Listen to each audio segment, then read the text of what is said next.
My name is Malcolm Proud, and I'm going to talk a little bit about tuning and temperament. The piece I've just played is probably the earliest known keyboard piece. It's an estampe from the Robertsbridge Codex of about 1360. You may have noticed that a lot of the intervals between the two hands are perfect fifths, and if you study medieval music, medieval polyphony, you will have noticed the preponderance, the importance of perfect fifths and perfect fourths and octaves. They seem to be the most important intervals, in the sense that always, especially at cadences, we come to a stop on a perfect fifth or octave. So it seems natural that I should use a temperament, a tuning, which makes the perfect fifths perfectly in tune. And that's what I have endeavored to do by using so-called Pythagorean tuning or temperament. So, if you listen to the fifths, they should be in tune. That's C to G.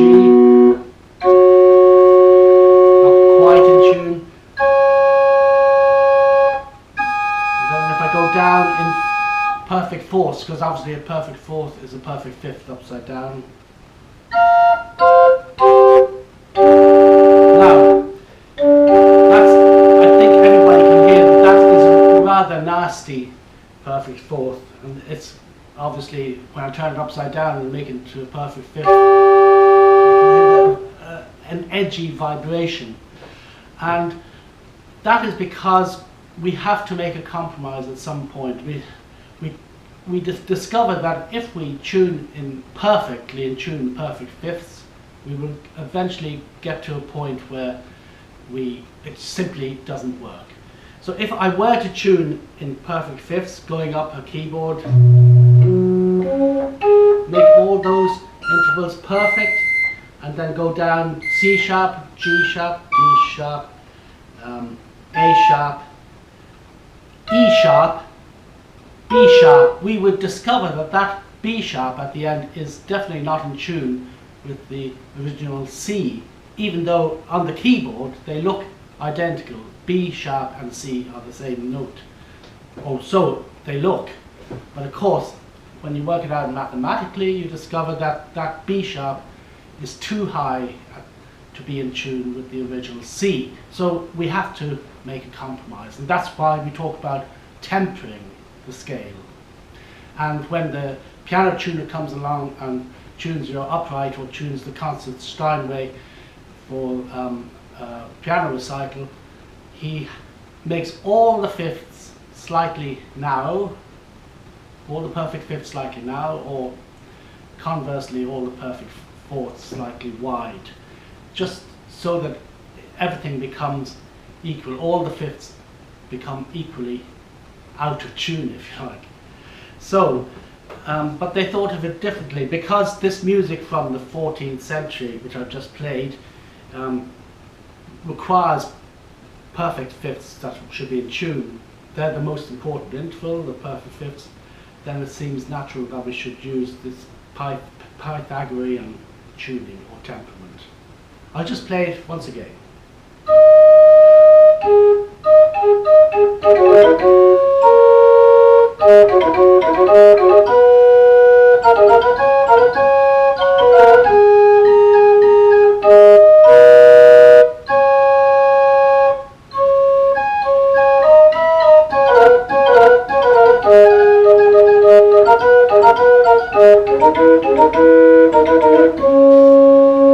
Etc.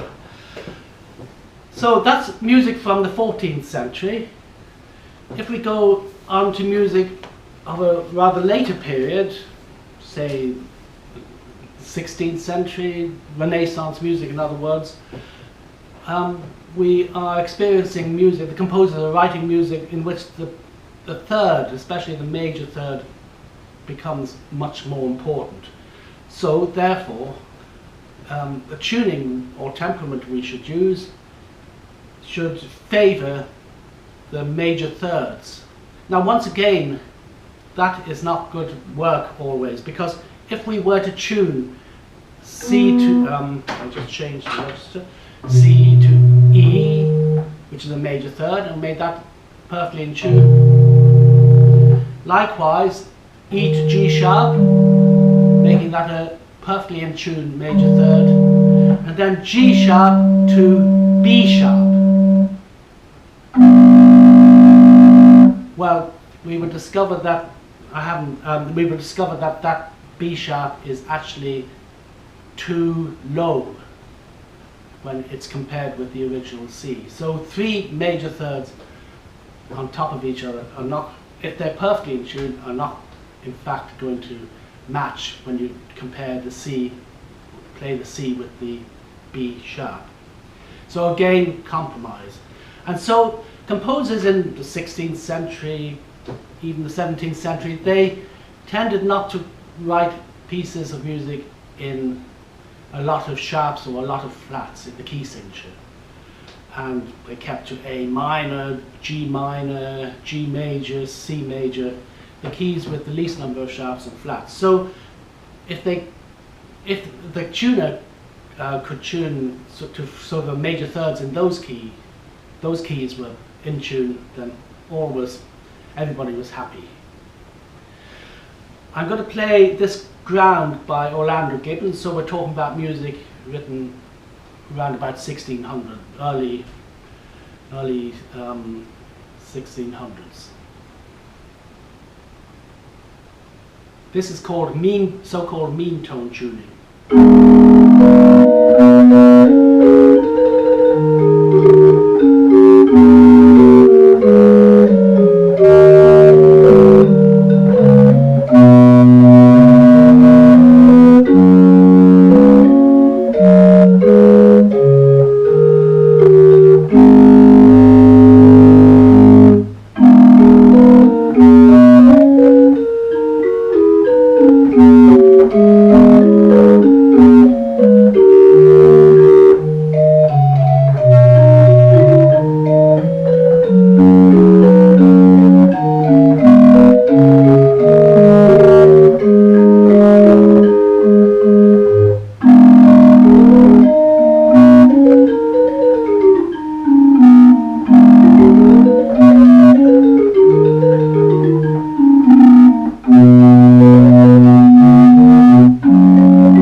that piece is actually in A minor, so the sharpest note would be the G sharp.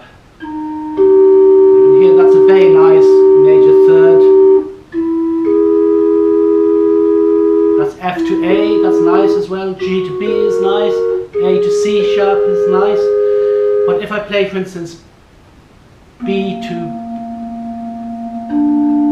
D sharp, it's not so nice, because in fact I've tuned that D sharp as an E flat, so it should be in tune with the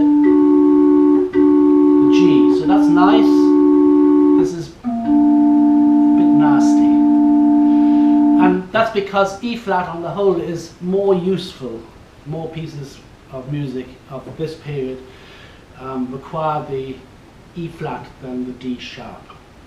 However, if you do play a piece with a D sharp, almost certainly, if it's written in this period, will not need an E flat, so you can tune accordingly. I've used what's called quarter comma mean tone on this.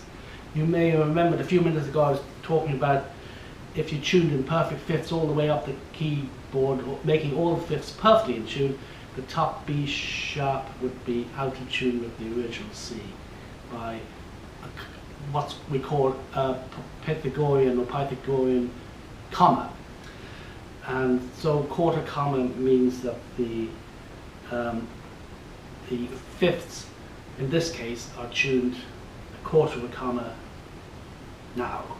But it means that you get those beautiful major thirds in the keys which were used at that period. There's a piece by John Bull which modulates through all the keys, but that's rather than exceptional, and maybe he's wrote it just out of sheer bloody mindedness or just experimentation, who knows. So I think that's all I'm going to say using the organ, so we're going to move on to the harpsichord. For tuning the harpsichord, one needs a tuning fork and a tuning key for moving the pins, the tuning pins. When I started off tuning harpsichords for the first time, I found this book particularly useful, Harpsichord Tuning by G.C. Klopp. Klopp is a harpsichord, Dutch harpsichord builder and organ builder. So I would start by getting an A. On this harpsichord there are two sets of strings, so I just engage one set for the moment. And I tune that A, the usual orchestral oboe A, with the tuning fork, then do the octave below that, and then tune in fifths and fourths.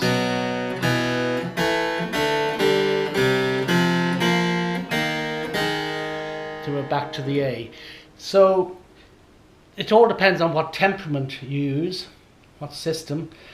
On the organ I mentioned that it's tuned in quarter comma mean tone.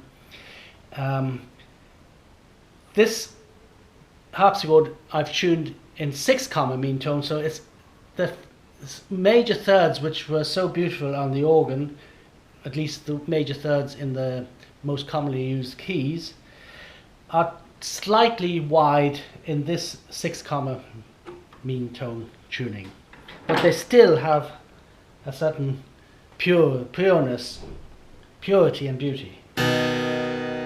So that's C to E, D to D sharp, E to G sharp, F to A, G to B, and A to C sharp, and B flat to D. But if I play A flat to C, it's very wide, it's rather edgy, and the same with B to D sharp.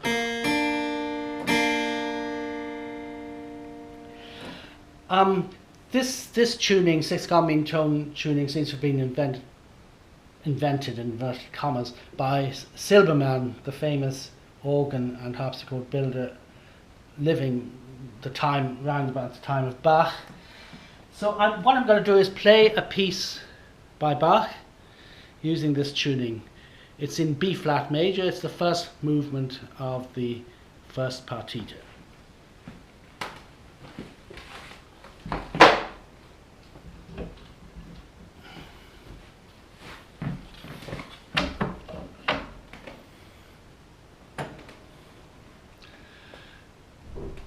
Obviously, once I've done the fifths in the octave as I showed you, then I'll tune in octaves the rest of the keyboard, and then I tune the other set of strings, the other 8-foot. And if, as on some harpsichords, there's a 4-foot, then you do likewise for that.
Just one other point I should make. I've talked a lot about pure major thirds in the keys most commonly used. There have been a few harpsichords and indeed organs built in which the E flat note, the note used for E flat and on a modern piano D sharp, is actually split so that the front part of the key plays E flat and the back part, the D sharp. Similarly with A flat and G sharp. The G sharp is the forward part of the key, and then it's split, and the back is for A flat.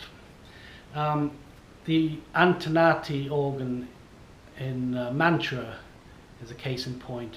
I mentioned it specifically because, of course, the court at Mantua, the Gonzaga court, was where Monteverdi worked before he went to Venice, and he composed, that's the first performance of his famous opera Orfeo was performed, and he must have composed the 1610 Vespers there as well, because it wasn't until 1613 that he was appointed to his position in Venice.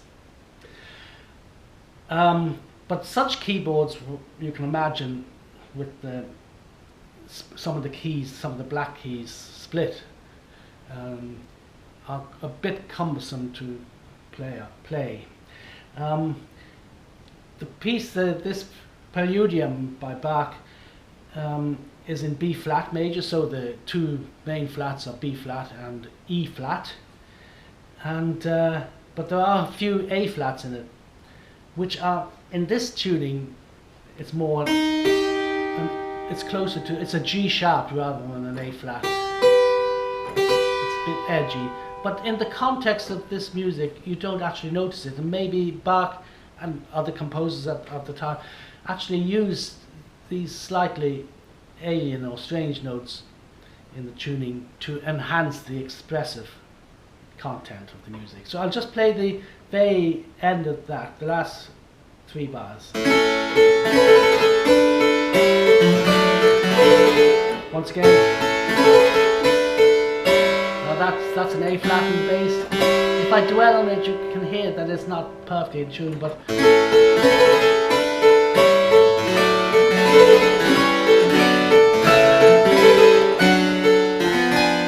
and that diminished 7th, we have a G flat in the bass, which is actually an F sharp in the way this tuning works. But again, this is very beautiful.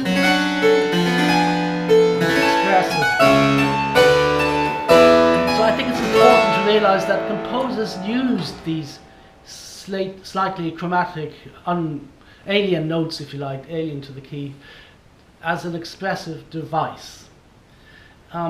It's rather like an uilleann piper or somebody singing the blues. The tuning is not classical music tuning, or what we think of as classical music tuning. And if you don't use blues tuning and traditional Irish tuning, the music can sound rather dull and unexpressive. So maybe that's a good way to think of Renaissance and Baroque music. That strange notes were put in for expressive devices. Also, in the talking about the 48 Preludes and Fugues by Bach, the well-tempered clavier, well-tempered keyboard, they are of course are written in all the major and all the minor keys, it seems unlikely that Bach would have used equal temperament, because in a way, what's the point in writing in F sharp major rather than F major if they both sound the same? One key is as good as another.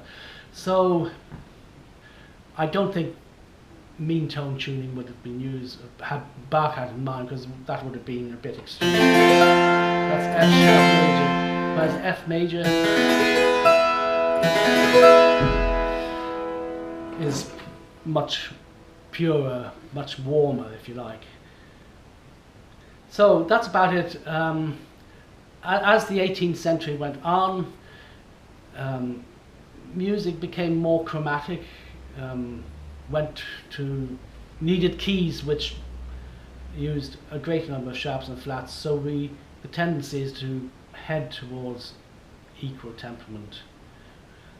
Although there are many tunings which, for instance, Velotti, which I would use most often when I'm giving a recital, and it does really pretty well for all the keys. Still, it works in all the keys, but still one key is slightly different from another. So that's a bonus in each way. But for earlier music, 16th and 17th century music, I think mean tone tuning is the one. Thank you very much.